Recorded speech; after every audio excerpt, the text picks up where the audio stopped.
Out of curiosity, what is the hard stuff you guys want to put on the class? Like 4:30 or 4? Or how's everyone feeling about that? It's really up to you guys. 5:45. Yeah. I mean, I can go all night if you guys want. I got lots of things to say. Good stuff to do. Okay. I mean, it depends. If you guys don't want a hard stop, we can keep going. I just don't want to make sure. I want to make sure that I'm not, overstaying my welcome here. And I want to make sure we cover the material that you guys want to cover. And if you guys want to definitely be out by 4:30, I just want to make sure we prioritize the material in the order that suits your needs. I'll probably cut out around 4:30, but okay. So some things I'm going to talk about are sort of general auditing strategies. Okay, it's sort of like Corey's source code auditing tips. We're also going to talk about exploit mitigation technology. And the last lab that I have planned is one where we bypass depth and no execute stack. So there we go, exploit mitigation technologies, bypassing mitigation technologies, and source code auditing tips. Out of those three, which two are the most interesting to you guys? first two. First two? Okay. All right, let's do it. So Josh, you're saying Corey's source code auditing tips and exploit mitigations? What was the third one? Breaking exploit mitigations. The third one. Yeah, third one. I need. All right. Okay, let's do it then. Let's go. All right, so when you're auditing an application, and I'm trying to mainly talk about open source stuff. For closed source stuff, please see my second class this summer. But for open source stuff, it is largely target dependent, okay? It depends on what it is you're auditing. If you're auditing something like OpenSSH, Apache, something that has wide peer review, you need to go into the battle knowing what to expect. If it has been widely peer reviewed, do not expect to find string copy buffer overflows. It's just not going to exist. Everyone has already rooted those out a long time ago. If you're looking at something that a lot of people have looked at it, you'll need to look at the very crazy, nasty functions like this and so on to try to find the vulnerabilities, because these are much harder to spot, right? A lot of people have looked at them, so the only bugs left are the ones that are very hard to spot. If you're auditing something for a sponsor or something that has had very little peer review, just something that some guy wrote, then yeah, it's very possible that you'll find a very obvious buffer overflow like a string copy, sprintf, something like that. I assume there's like Perl scripts and tools out there that can analyze source code and look Next for slide. patterns. Okay. Actually, a couple slides away. I'll go and talk about that now though. There are some open source, some tools that you can feed your source code to, and they will automatically try to find vulnerabilities for you. Rule number one, most of them suck, okay? I'm just being real with you about that. So for instance, I guess that's actually not the slide I was going to show you. There you go. This is one of those automated source code analyzers. I ran it in a simple login program, which as you know is pretty simple. It's probably just like 15 lines of code. And look at this, it actually produces more output than there are lines of code. Pretty much impossible to sift through. The signal to noise ratio is insane. The false positive ratio is insane as well. However, this was just a free source code analyzer, okay? There are some companies out there that will be happy to charge you $50,000 for their super advanced, awesome source code analyzer. I've seen some demos of some of them. They are kind of interesting, and they're good at finding some kinds of bugs, like they'll warn you for using unsafe functions like string copy or sprintf. But it is likely that even those would fail to find something like this, okay? It's just, it's kind of like the halting problem. Some of these things are just, I think, too hard for a program to find. It's, I can't obviously say definitively because I haven't bought the $1 million source code analyzer, but from my experience, they're just not going to find really severe bug or really subtle bugs like this. Obviously, they are useful if you are incorporating them into your software development process, that everyone's code has to pass through, this code analyzer, and that will root out some bugs, certainly, and make your code quality better. But you can't assume, because the source code analyzer found no bugs, that there are no bugs. And at the end of the day, when you use one of those things, you'll probably get a, insane amount of signal to noise, or signal to noise ratio. It's going to be really hard to parse. So, pros and cons there. It's not going to find everything for you. It will help you. Is it worth the insane prices those people charge? It's up to you. Another thing you can do that a lot of people use to find bugs these days is fuzzing, right? We've all heard of that. So the way fuzzing works is you have two main categories, all right? You have generational fuzzing and mutational fuzzing. So let's assume, as an example, kind of come over to the board here, Bill. Let's assuming that I am fuzzing a document reader, like the Linux PDF reader, okay, XPDF or something like that. You're not on the screen yet. Okay, yeah, thank you, Bill. So let's assume I'm fuzzing something like XPDF, the Linux PDF reader, for vulnerabilities.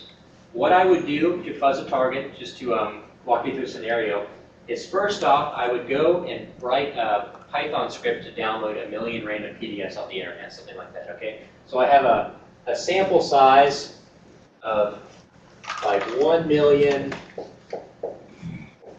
well-formed PDFs. These are all good, legit PDFs, okay?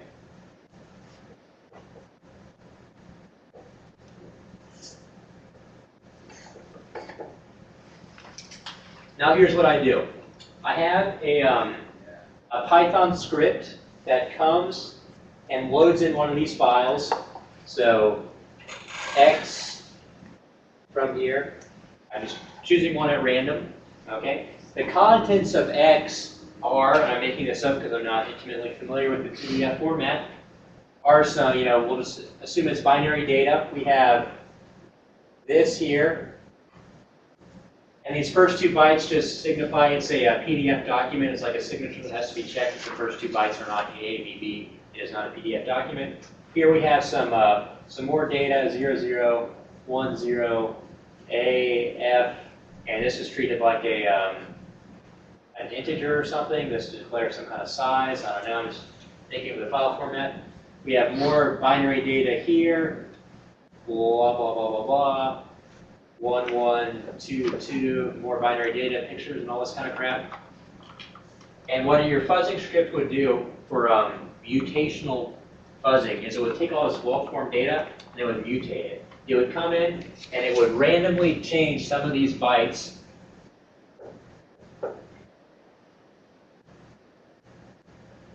And each iteration it would change, I don't know, like 50 bytes or some random number like that. And then it would tell XPDF to load this document that I just got, so x.xpdf. So it makes the mutation, then it goes xpdf,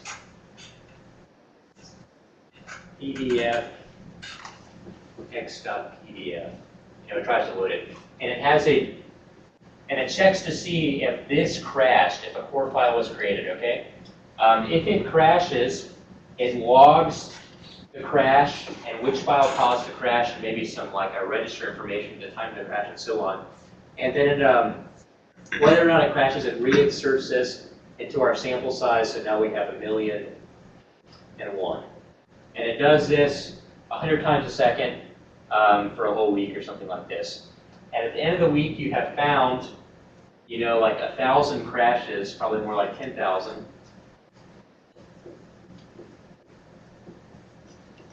Just by taking all these well-formed PDF and randomly changing byte data in here, all right, and then forcing the PDF player to try to parse it.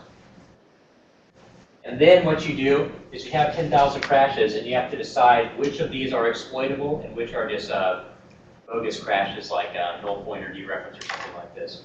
And you'll get somewhere between like 1 and 4% are exploitable. And there you go. Now you have like 10 to 40 exploitable PDF bugs. And all you've done is taken this sample size of good PDFs, flipped some data in here, flipped some bytes, made it, tried to run it, logged if there was a crash or not, and then analyzed the source of your crashes. Obviously, you would want to try to script the the parsing of these crashes to triage them faster. I talk about this actually in my Exploits 2 class, and the last day will be dedicated just to doing a lab like this, where we fuzz an application in this method, this way. And then we have a bunch of exploitable crashes. This is mutational. We're taking good PDFs and just flipping the data. Generational would be, in which is the other kind, mutational and generational. Generational means I understand the file format well enough where I can generate one of my own. So I know that these first 2 bytes are static. This is like a signature. It has to be the same. I know that this is some 2-byte number value that's used as like a, an allocation amount to allocate. So, integer. I know that this is an ASCII string, etc. And then basically what happens is you create a template file for, okay, I got to mutationally or generationally fuzz this document. I know that this has to be AABB. That's static. I know that next is an integer, and its range is 0 to 1,000 or something like that. I just know that that's the valid range by fuzzing, by reverse engineering the document format. I also know that the next 2 things I see are ASCII strings that can be between 1 and 100 characters long and are null terminated. And I know I have another integer here and some JPEG information here and so on. And you describe this like an XML format or something like that is what you often see in fuzzers. And you'll generate a bunch of documents that fit this specification, okay? It's going to randomly choose an integer between this range, randomly generate an ASCII string that fits these criteria, and it's going to keep generating and trying to get XPDF to play them. And then eventually you'll end up with a bunch of crashes as well. And obviously this method is a little bit harder because it requires that you understand the file format enough to be able to describe it in this manner. That's often kind of hard. You have to reverse engineer the program to do that.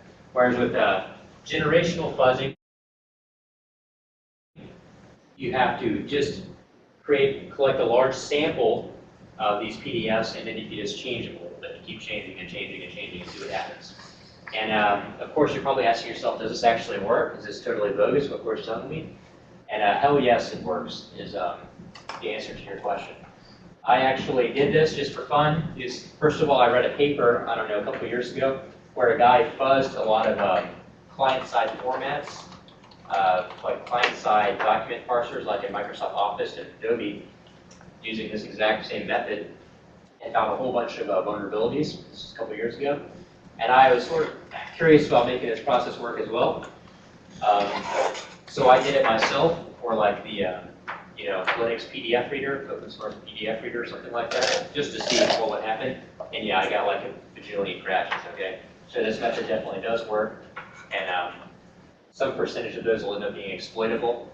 So it's kind of just like troll fishing for vulnerabilities, just making the computer do all the work for you. And then my, like I said, my Exploits 2 class will go through that process and kind of do that with a application that I wrote. That'll kind of make sense to people, that process? Okay, here's another example of a fuzzer that was used in Linux, fuzzing for environment variables.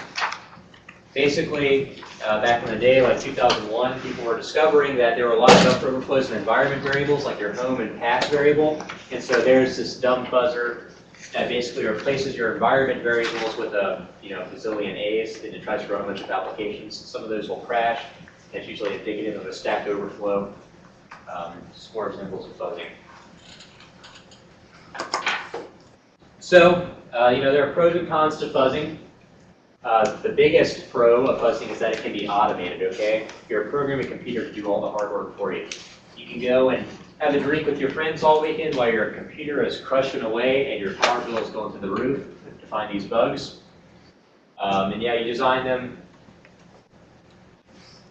You can design them for specific like document formats, specific protocols, and they can kind of like vary mathematically, go through and kind of iterate over all the corner cases of the protocol, and that's often pretty effective at finding vulnerabilities. Yeah, and they are still used. Some people have said, I think 2007, 2008, there were a lot of talks coming out about fuzzing. people's like, oh, this is really cool, but it's probably going to die out pretty quickly because everyone's going to do this and all the bugs that can be found this way will be found. But 2012 and this method definitely still does work, and people use it all the time to find vulnerabilities like in PD, Adobe Reader, and stuff like that. Con, high false positive. You're going to get a lot of crashes. Only a small subset of those will actually be exploitable. Another con, what I call low quality bugs, generally because if you can program a computer to just fuzz these bugs out, if a fuzzer can find it, then someone else can fuzz and find that bug as well. So it's likely the bug isn't going to be very long-lived because someone else is just going to come along and fuzz and find that bug as well. High-quality bugs are ones that will go a long time without being noticed, right? If you have a bug that you found in some protocol, and it can be 5 years where you can keep hacking people with that bug, and it's not going to be patched because no one's going to find it because it's really hard to find. Small source codes coverage. What I mean by this is that if you have a application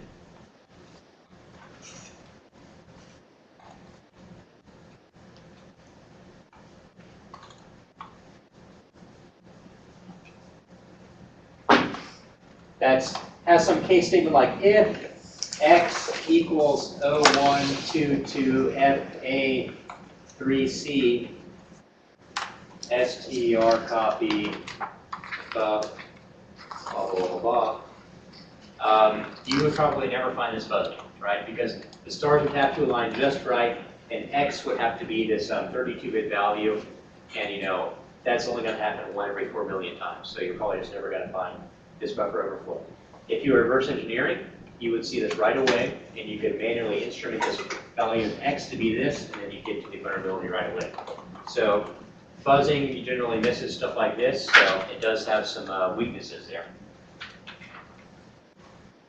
Generally, the best approach is to fuzz and reverse engineer simultaneously. Use reverse engineering to improve your fuzzer to make sure you're not missing any corner cases like that. So it's always best to take a multi-pronged approach and not limit yourself. Okay, reverse engineering. I'm not going to talk about this too much. This is a very effective means of finding bugs, and it's probably the most rewarding. It feels pretty good when you reverse engineer some proprietary protocol and found a bug in it. But it's kind of beyond the scope of this course because reverse engineering is really pretty hard. And I'm thinking about maybe seeing if I can get Matt Briggs to co-teach a course with me because he does a lot of reverse engineering where we talk about reverse engineering just for bugs. As an example, if you want to go down this field, down this path, because I'm not going to talk about it much, I would suggest you get IDA Pro, you can get a free version. Put your favorite closed source proprietary program in there that you want to look for bugs, and then use IDA Pro's cross-reference feature to cross-reference all calls to like string copy and sprintf and stuff like that. There you go, that'll get you started. You'll find lots of fun stuff that way.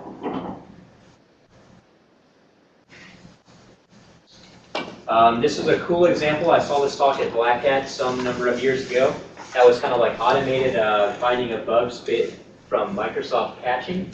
So what he would do is that whenever a Microsoft patch came out, he would do a binary diff between the original binary and that got patched and the end result of the patching. And what he would do is he would notice sometimes he could spot vulnerabilities this way. For instance, if there was an allocation like a malloc, and he saw that some extra arithmetic operations were happening right before that, he would sort of assume that this meant they were doing balance checking right before the allocation to make sure there's not an integer overflow or something like that. And he basically wrote all these scripts that had a number of heuristics that would score updates based on how likely it was they were a vulnerability. Like for instance, if he saw that a string copy was getting changed to an strn copy in the patching, that's a very strong indication that there was a vulnerability they're getting patched. And then your bug isn't a 0-day, for instance, because it's already been patched, but you still have an exploit, and it's likely that most people won't apply the patch for some time. So it would take someone like me or someone, I could probably do it in a day, someone better could probably do it in a couple hours. Or if you're talking about other organizations that take months to get patched, I mean, you can be exploiting them for months before they actually accept the patch. It takes a long time for organizations to get all their patches installed. That's just the way it is. So yeah, that's close. Just a little brief description of closed source auditing. You don't have to. You can't use. I mean, it's okay to use fuzzing if you're doing open source analysis, right? You shouldn't limit yourself, but don't only use fuzzing. If you have the source code, you should obviously use that as well. But if you're looking at something proprietary, something closed source, these are basically the options that you have.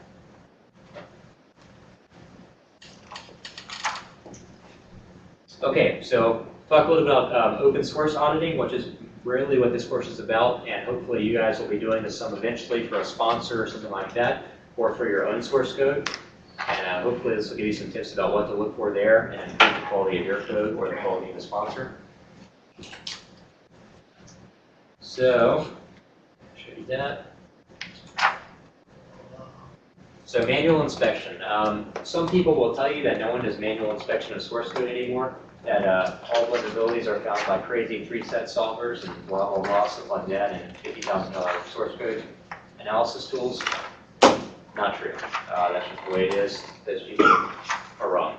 People still find bugs with manual inspection. In fact, some of the highest quality bugs are still found in manual inspection just because using that method, you can find really subtle bugs that a machine can't find.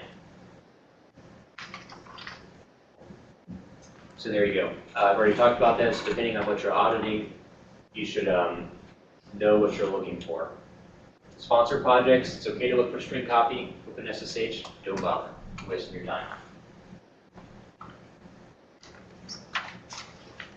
Okay, so rule number 1 is don't even bother looking at code that is not touching user-controlled data, okay? If there's a vulnerability there, just doing a string copy on some like administrator configuration file, that doesn't matter. That's not your data.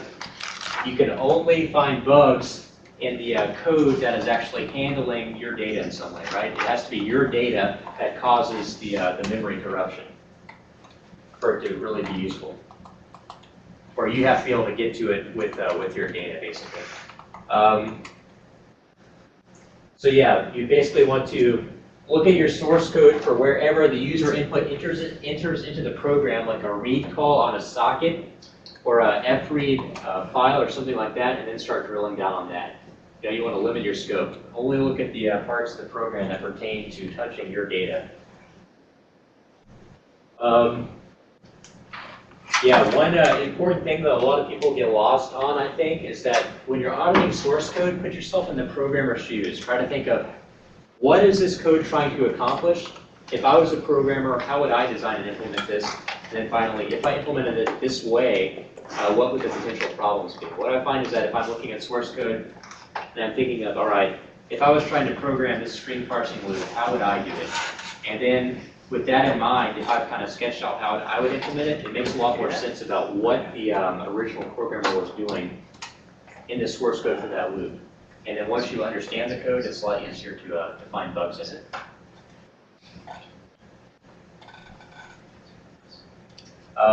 Yeah, I should have mentioned that as well. Obscure code paths, in particular obscure features. Remember I told you that if you can hack it, you can crash it. Obscure features often contain vulnerabilities compared to like main, features that get used all the time.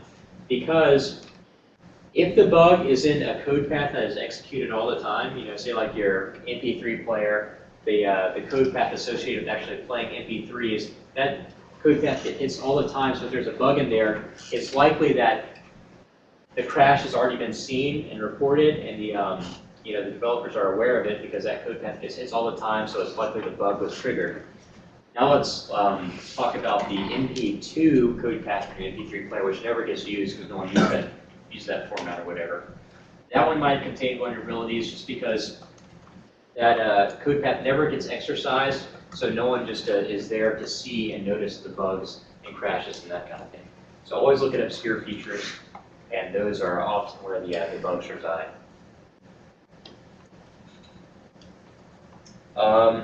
Yeah, here's a couple problem places you want to zone in on. manual parsing of user input. When you see like a complicated for or while loop, that's parsing user data byte by byte and applying some, complicated state machine kind of logic on it. That often has bugs in it, very hard to understand. Just kind of go through the loop manually, write out the values on a piece of paper, just figuring out what it's doing, all the corner cases for the loop. But whenever you see these manual parsing, byte by byte parsing of user data, often a lot of bugs there. Places where balance checking is already occurring, like I showed you before, if there's balance checking there, it's likely the developers know there's potentially a problem, and oftentimes they didn't do the balance checking completely sufficiently. There's still some room for error there. User-controlled integers. This is my personal favorite. Wherever you can see data coming in from the attacker that is used as an integer, like in arithmetic operations, especially in integers that are used for like memory allocations, definitely look at these. Think about what would be the result of this code if my integer was very big, very small, if it was 0, those kind of corner cases. Documentation. Back in the day, this was when I used to like looking at open source projects for bugs. This is one of my personal favorites, and I know other people use it as well. You just scan the comments in the documentation for things like crash, doesn't work, not right, question marks, XXX, stuff like that. You'd be surprised what you'll find. Oftentimes the developers are aware that some block of code does not quite work, or that there could be a problem, or you'll see something like, why does this work in question marks? And you can look at it and find bugs, because let's be realistic, we've all worked on projects where there was some really gnarly piece of code that did something complicated, and no one wanted to touch it because they didn't want to break everything. So they're like, okay, I have no idea what the hell that does. I don't understand it. I'm just going to leave it alone because old Bob, from the programming department, left the company 7 years ago, and no one understands this code, but no one wants to break this, so let's just leave it alone. So you'll see comments kind of like that. Those are places you definitely want to look at. Also, like on message boards and stuff like that, the documentation will straight up tell you there's currently a bug in this feature. It's crashing if this happens. And sometimes, where the crash is happening, you want to look there and you'll find like a vulnerability. Yeah, this is one of my favorite slides of the class. This source code was the cause of a severe vulnerability that was in Perl for a long time, and it was discovered because someone was auditing the project, and they came along and they saw this comment, and they were like, what? And they saw that comment and they decided to sort of reason about that block of code a little bit more. And then because they saw that and sat there and thought on it for a while longer, they came up with a crushing vulnerability for Perl that was around a while ago. So, kind of funny. I mean, it's obvious the original developer knew something was up. I guess he thought it was funny.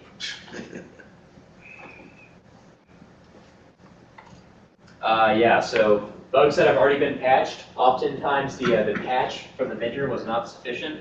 Okay, the vendor will come up and patch something, but they didn't really completely fix the issue. So when something gets patched, that doesn't mean you shouldn't look at it because it's been patched. It means you should especially look at it because there might still be a problem. And sometimes you'll see like something like an str copy, but buffer overflow gets fixed or something like that. They'll come out with a patch. And it's like, okay, there's a patch for that.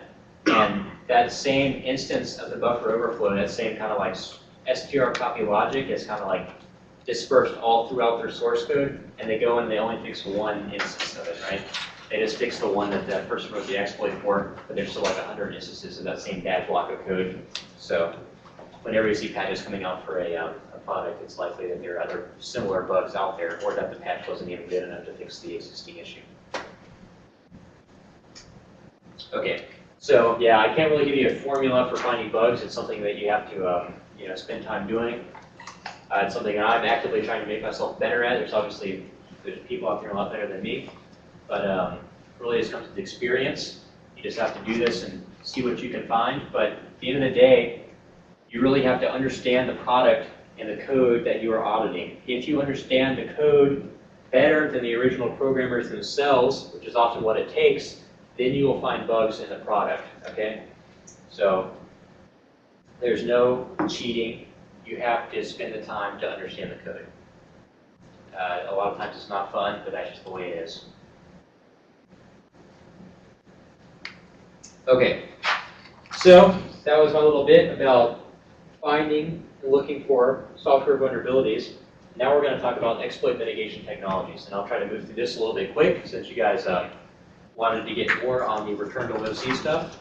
So at this point, people know that software vulnerabilities are never going away. Okay? People have pretty much given up on trying to get rid of bugs. So instead of trying to get rid of bugs, they're trying to get rid of exploits. They know that bugs are always going to be there. They can't get rid of them, but what they can do is implement some stuff in the operating system to make it less likely the exploits will work. Things like ASLR and DEP. ASLR and DEP do not address the underlying issues. They just try to make the exploit that abuses that bug fail. Okay, so the main feature we've been exploiting in this class is that we can point EIP at data regions in the processor. So we're pointing EIP at like the stack, okay, or we're pointing EIP at the heap, which is a little bit strange because these regions typically store only data, not code. However, the PC, the x86 architecture is designed in such a way that it makes no distinction between code or data. You can point EIP wherever you want to, and the CPU is going to try to start executing that code. Doesn't matter.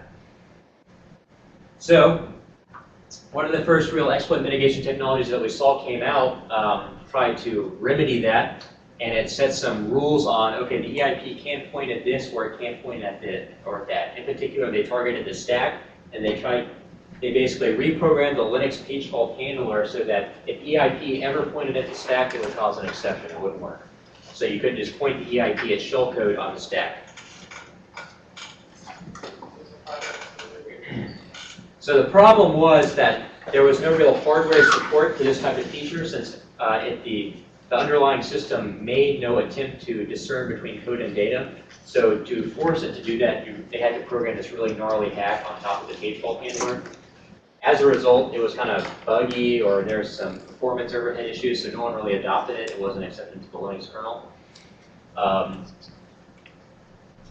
So not widely adopted. However, this was back in the day, and now chip providers, even the latest x86 ones have for a while, have hardware support for determining whether or not it is code or data. So there's hardware support for saying processor can go here or processor cannot go here. This has significantly increased the deployment of DEP-like technologies and no execute stack so that you can't just have shellcode on the stack in a local stack buffer and then point EIP at it. The processor will has hardware support for preventing that.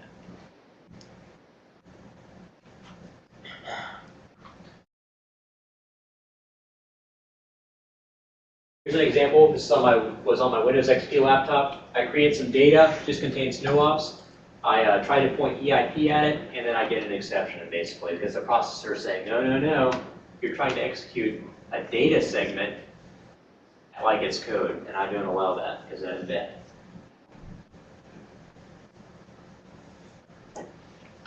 Yeah, so DEP is pretty much worthless on its own. In my next class, we'll actually build an exploit that bypasses all the exploit mitigations that Windows XP has to offer.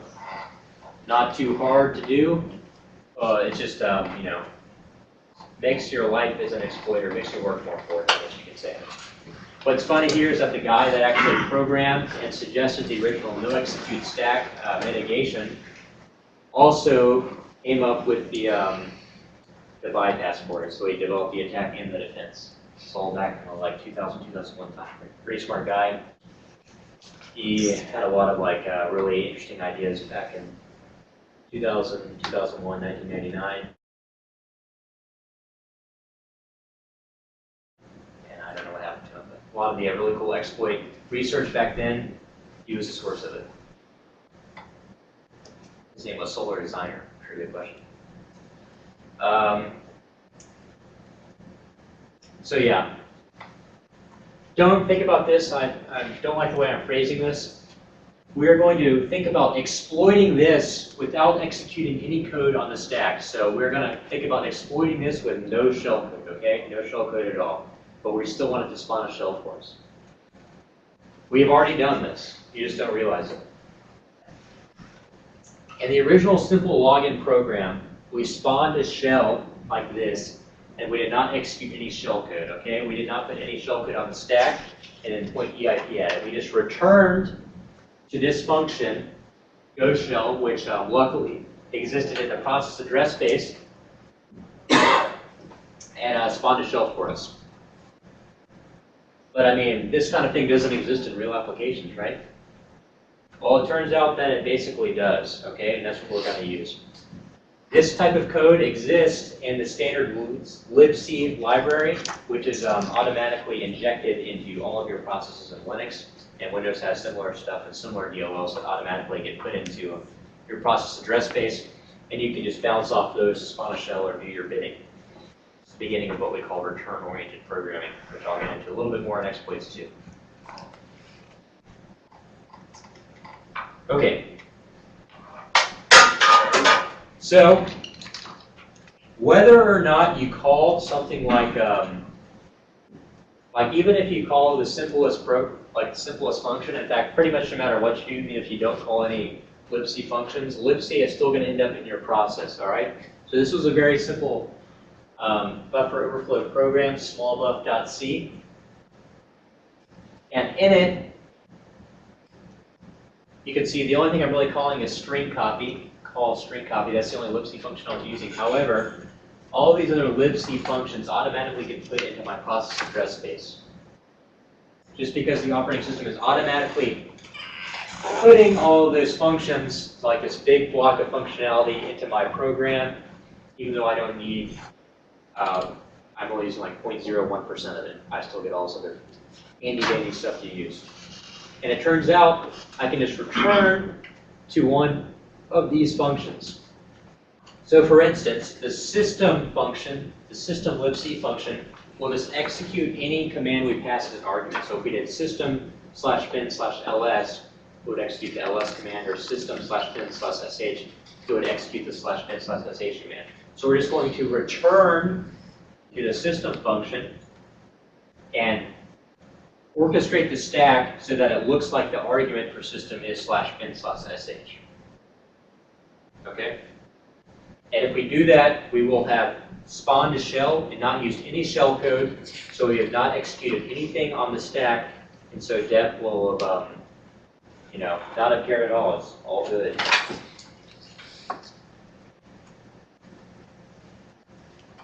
Okay, so we need to talk about what the stack is supposed to look like when a function is executed, all right, before we're going to pull this off. So what we basically want to happen is what you see here on the right-hand side. We want to return to system and basically execute this, all right? So we're going to overflow a buffer, say return address equal to system, and then we want the system function to execute /bin/sh. So how do we set this up? First of all, how do we pass arguments to system? How do we make sure /bin/sh is the argument?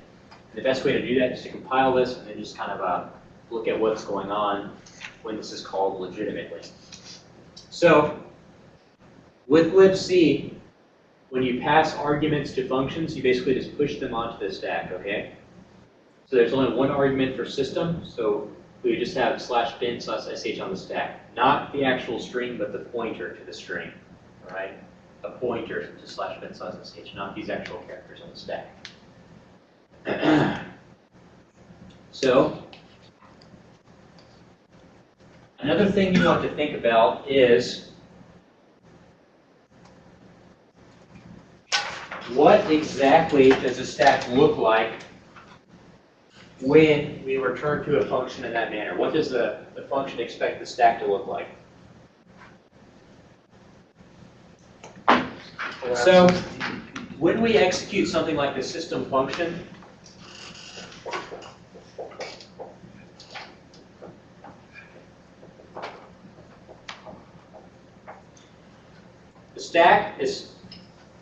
the function expects the stack to look like this.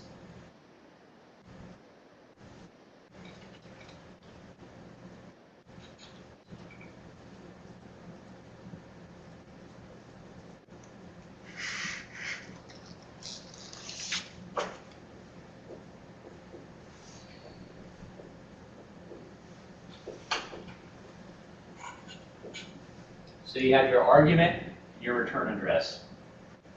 That is what it's expecting the stack to look like. The pointer to /bin/sh is just because it's assuming that you're pushing that onto the stack before, like you see that call, push EAX and call. It expects the return address to get here because it normally expects to have gotten to the system function, or it only expects to have gotten to the system function by means of a call. All right? It's always assuming the call function has pushed a return address onto the stack as well. So when you return to the system function, it expects the stack to be laid out exactly this way. Return address, pointer to /bin/sh. So if we're going to return to the system function, get it to execute our shell, we have to make it so that the stack looks exactly like this at the point where we return to the system function. And that's exactly what we're going to do. So what we will be exploiting for this last lab is small buff. And let's use a TCC to compile this. I think I kind of forgot which one's used for that, but I use TCC. Small buff, yeah, sorry.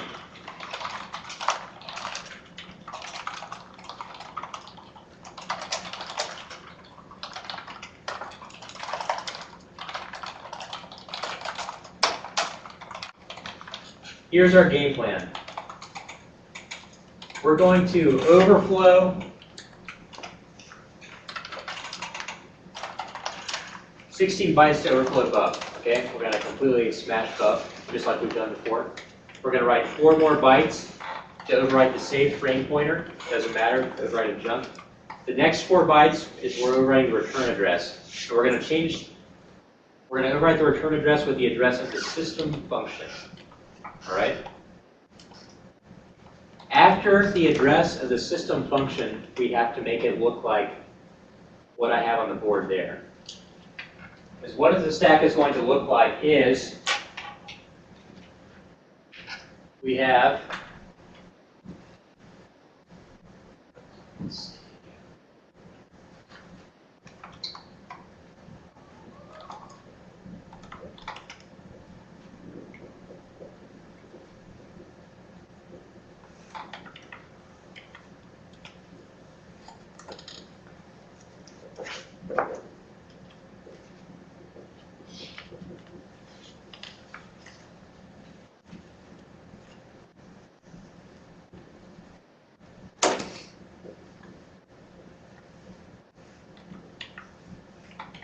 all right, so here's what happens, guys. Here's what happens. This is my stack where the main function is executing, all right? We have ESP pointing down here. Okay, everyone got that? ESP is down here, pointing at the beginning of buff. That's our only local variable on there. Everyone with me so far? Okay. We get to the point where main is going to return. The program starts to peel back the stack frame. Let's cross that out. ESP points to here. Restores its saved frame pointer. Blam, we just overwrote this with like B's. So like we'll just say A, B, B, B, B. Overwrote that with junk. We're going to set this is still on the stack. We're setting this equals to system, the address of the system function. So pops EBP equals this at this point. The stack moves up. We're just still in that main function's epilogue, peeling back a stack frame. Now we're at the point where the main function is going to return and we take control of EIP. All right. We do pop EIP via the return instruction. ESP ends up here.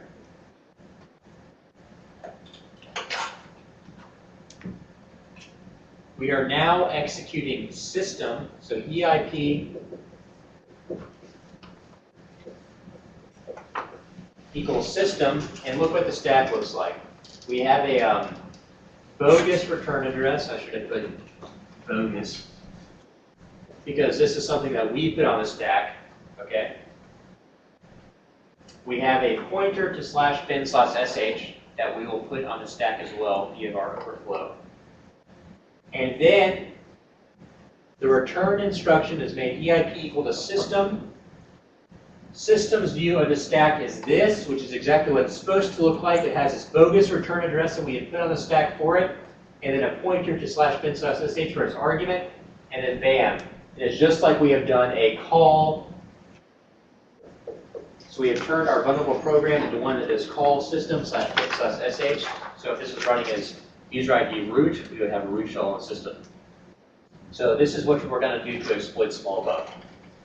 First, we have to discover a few things we have to find out.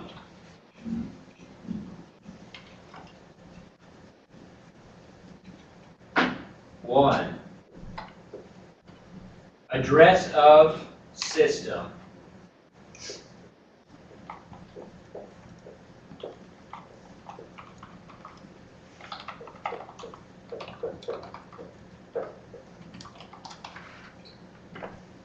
Two, address of /bin/sh.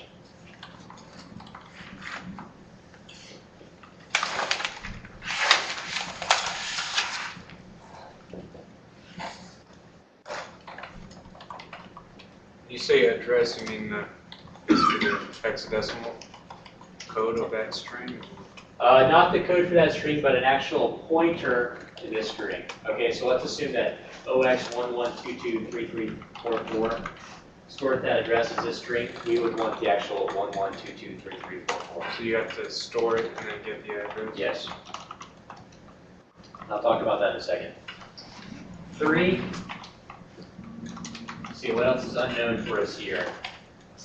What to use for the return address? Bogus return address?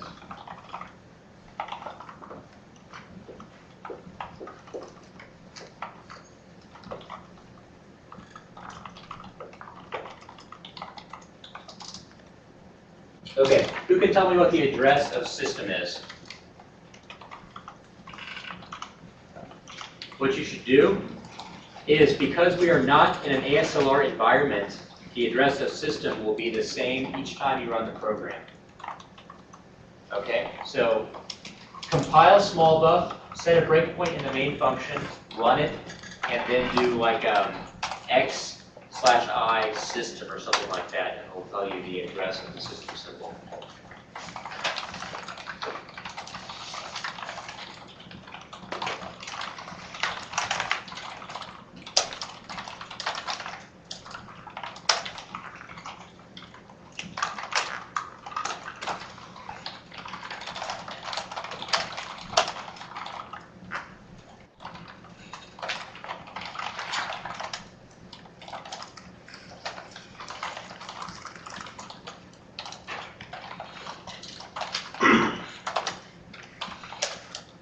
Got it? Okay. So Mike has got the answer. I want you all to confirm that you get the same thing, though. Question, Keith? X/I and then system, the word system.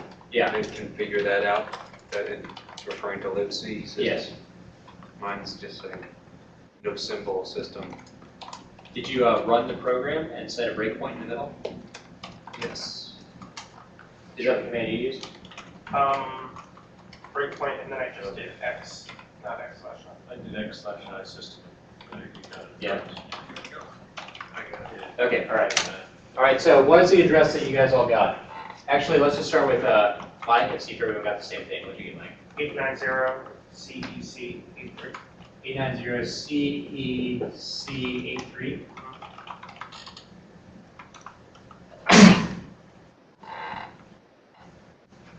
What did you guys get? You get the same one? Ah, interesting. Here, Mike, restart the program and then do the same command and tell us what you get again.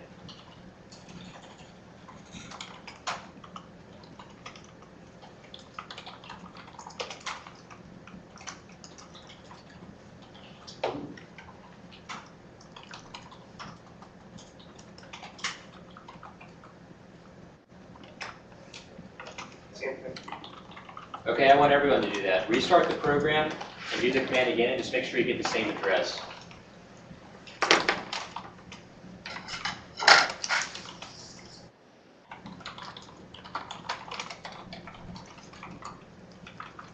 Just want to make sure that I didn't accidentally leave on SLR on these VMs. Dave, same address? Okay, so I'll just write down, use Mike's address then, but this will be different depending on the address of the system for your particular virtual machine. Just keep that in mind. Okay, pointer to /bin/sh. Anyone have any ideas here? This one's kind of tricky. So it turns out that this string would just exist in the libc library somewhere, like in the /bin/sh string just appears somewhere in the libc library, and you can use the pointer to the string there. However, to make things more clear, notice that I put some code in here to tell me what the address of the first command line argument is, or a second command line argument. So if I do small bub /bin/sh like this, the address of /bin/sh is OXPF-FF-F796. All right, so this gives us a free pointer to the /bin/sh string. Now in a real exploit, you would go digging through the application for a legitimate pointer to /bin/sh just to make things more clear, or just manually forcing in the /bin/sh string, and the program tells us what the pointer is. Everyone with me so far, Keith? So just to understand what happens, the fact that you wrote that string On the command line. and put it in an argument in a program, it automatically allocated a Yes. memory spot Yeah. and then gave you that. Exactly. Yeah, the operating system is kind enough to do that for us. Yeah. The operating system does many nice things for us, some of which can be used for exploitation. So, my address here, and this will change as you're working on your payload, so make sure you're not just keeping a static value here. It is going to change a little bit.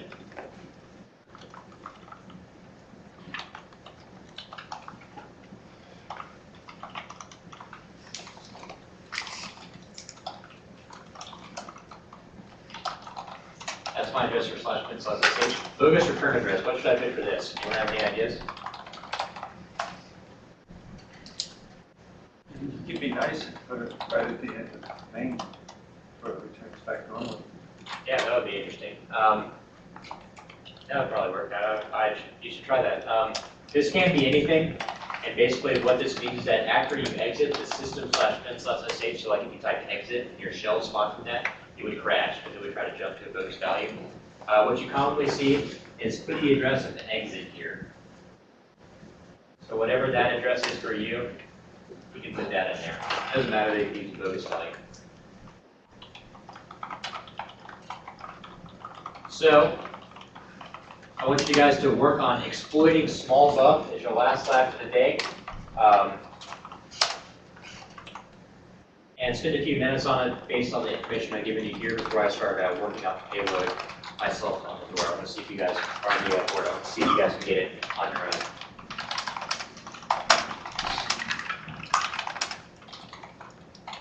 Could you print out your value for system? Yeah, sure.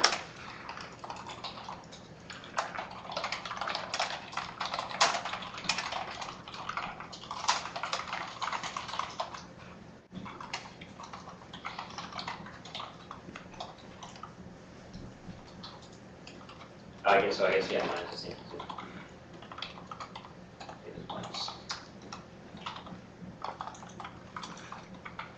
Mine matches yours. Yeah, so, mine is closer to yours too. so yeah, sorry, we got something messed up a little bit. The address of system isn't actually 890CEC83, right? It's actually the one on the left, B7EBCF40. Got it. Yeah. Sorry, that was my bad. I should have got that one.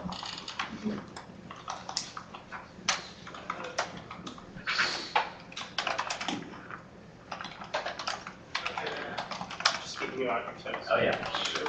I appreciate it.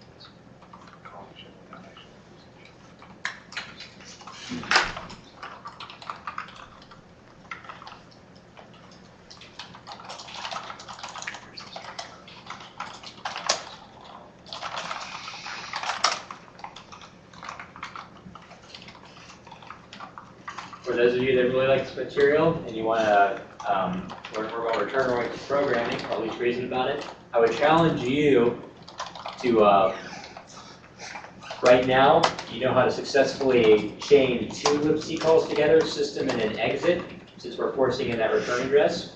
Think about how you would make it execute 3. Is anyone really lost and needs some more guidance, or does everyone have a general idea of what we're trying to do here? Keith? Got some? I forgot about on a stack when you declare a local variable, if it's a char, what's the size of the placement on the stack? So this one is 16 bytes, right? Right, well, that's the size of the Yeah. So that whole, it's not an address that is just put on the No, stack? there's actually 16 bytes of data allocated on the stack. You'll see like a sub ESP 16 Okay. to create that 16 byte region of space on the stack. Now, if you were in heap land and you did like char buff equals malloc or alloc, then it would just be a pointer. But in the stack is actually adjusted to create the root. Here's what you guys will do. I know this part is a little bit confusing. What I would do is you have your program. I would go ahead and just make argv1 always /bin/sh. That way, you always have your pointer to /bin/sh in the process address space somewhere. And then here is where you put your payload. This is going to be like the, cat payload, which contains 16 bytes of A, 4 bytes of junk to write the frame pointer, the address of system, bogus return address, and then the pointer to /bin/sh string.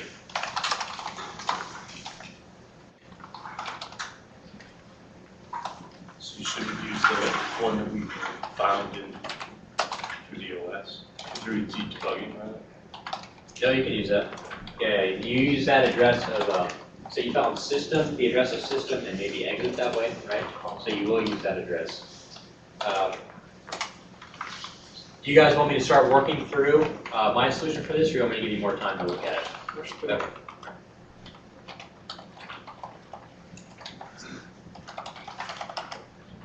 Notice that It's overriding.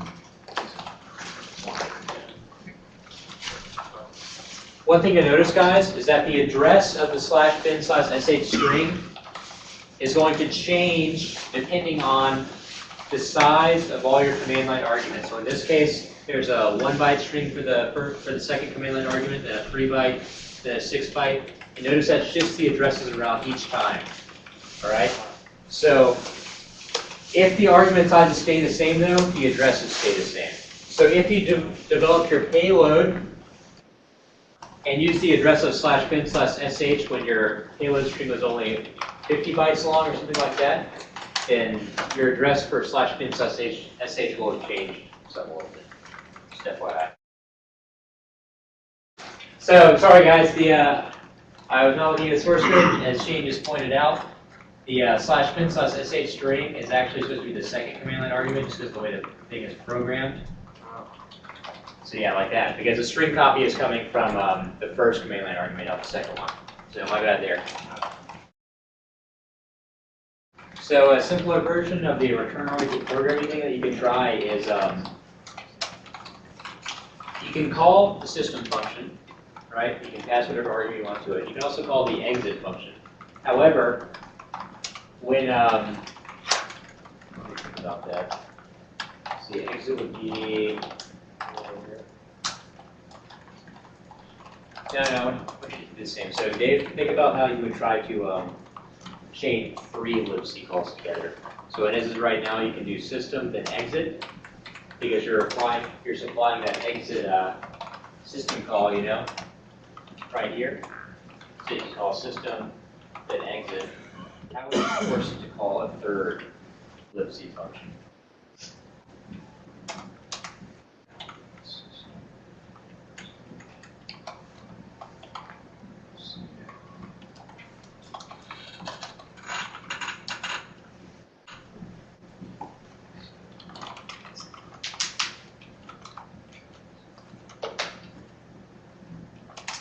Shane?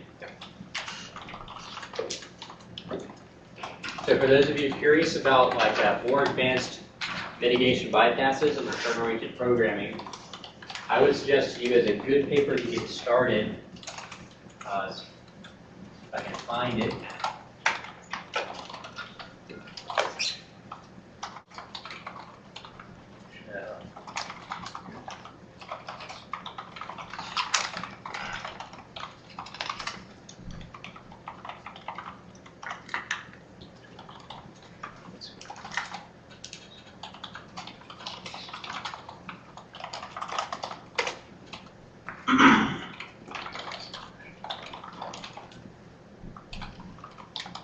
Check out this paper.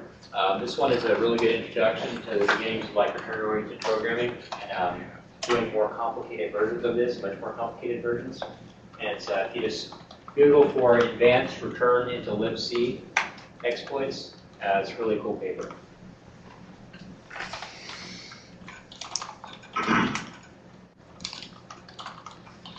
There's another issue you would have with this is let's imagine that for whatever reason you need to return to a system call that has to have null bytes or something like that. How would you deal with that? So for instance, when you're bypassing dev in Windows, one of the things you do is you return to a call called like virtual protect, which can change permissions on the stack to be executable. And that function, virtual protect, takes like 4 arguments, and many of them will need lots of null bytes. So what you could do is if you're talking about a payload that can have no null bytes, is you just hard code some bogus arguments. Like let's say one of your arguments used to be FF000000. You would just make the argument your payload FF, FF, FF, FF, and you would chain together multiple calls to like sprintf or string copy to manually write those null bytes into your payload as it's executing, stuff like that. And the return to libc, advanced return to libc paper talks about all those things. In general, if you like this type of thing, there's a huge volume of great papers that'll be worth your while to read in Frac magazine. So you should check that out.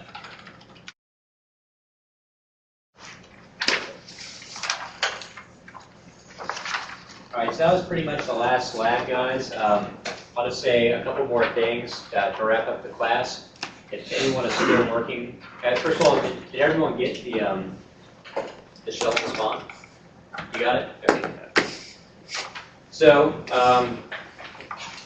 moral of the story, def, no execute stack on its own is worthless. All right, easily bypassed.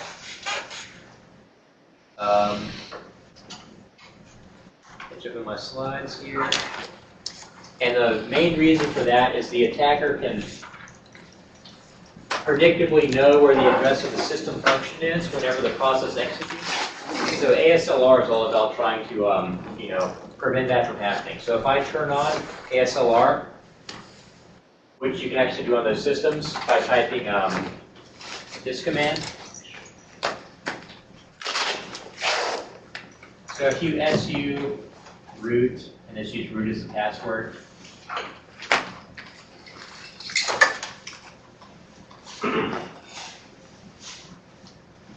do that, that'll re-enable ASLR on the system, okay? And then if you tried to redo your payload, it would fail. Reason being, the address of the system would have moved around. That's what ASLR is all about, moving stuff around. You see these addresses are still the same. But notice if you look more closely, they're still pretty similar, right? These addresses are only changing in like 8 bits. It's really only 8 bits that are changing. So one of the main weaknesses of ASLR is a implementation weakness. Usually things are just not very random, and you can kind of guess where things are. In this case, we're talking about trying to exploit some local vulnerability. Only 8 bits are changing, so you only have to try probably 100, 150 times before you guess right, and then you win. So ASLR certainly is not perfect. It also randomizes stack addresses, as you can see, so it'd be hard to guess where your shellcode is, but things are still somewhat similar. You can see here, this is something I got from Microsoft, and it shows you sort of exploit mitigations they offer depending on the operating system. So ASLR not available in XP. DEP, you already know about that. But DEP on its own is worthless without ASLR because you can just return to these functions that you know the address of. Game over. I'll just say Windows 7, just because it has ASLR, the main way people bypass ASLR in Windows 7 is that, like with DEP, your module can just opt out of ASLR, and then the operating system will randomize it. Its functions will appear at the same address every time you load it. And guess how many DLLs of Flash are opt-in to ASLR or something like that? I'll leave that as an experiment for you guys to take home. But it turns out that a lot of modules out there don't opt into stuff like ASLR, and you can abuse those to bypass those mitigations. Is the default to opt in or to opt out? The default, it depends on your compiler settings. I mean, But like, just install. yeah.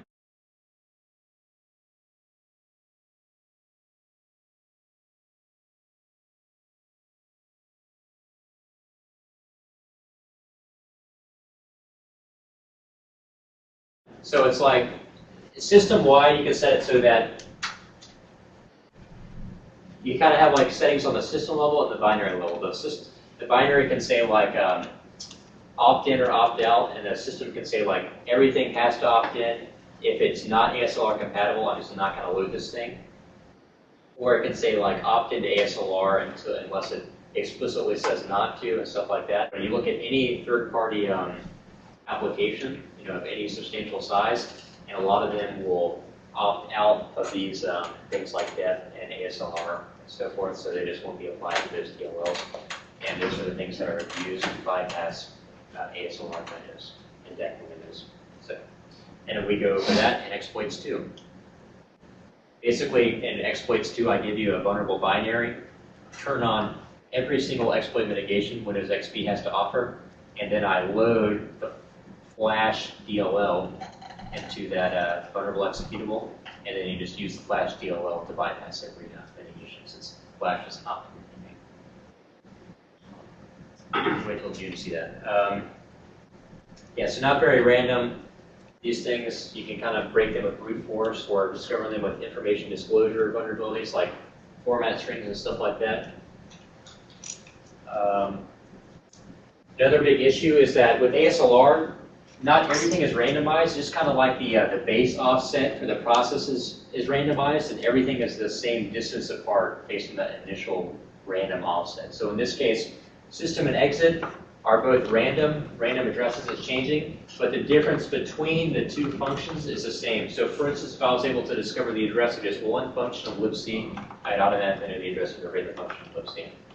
So ASLR obviously has a lot of issues. It can stop some exploits from working, but there are serious issues with the implementations that can be abused to overcome that particular mitigation. So ASLR and DEP are designed to work in concert together. DEP forces you into like a return-oriented programming scenario, like return to libc, and ASLR prevents you from knowing, reliably knowing where the code is to return to. But even when these two things combine, like I hinted at, it's really just making the attacker's life harder. This will render some scenarios unexploitable, but a large number of them are still exploitable and just take a lot more work to develop a successful payload for. That's the end.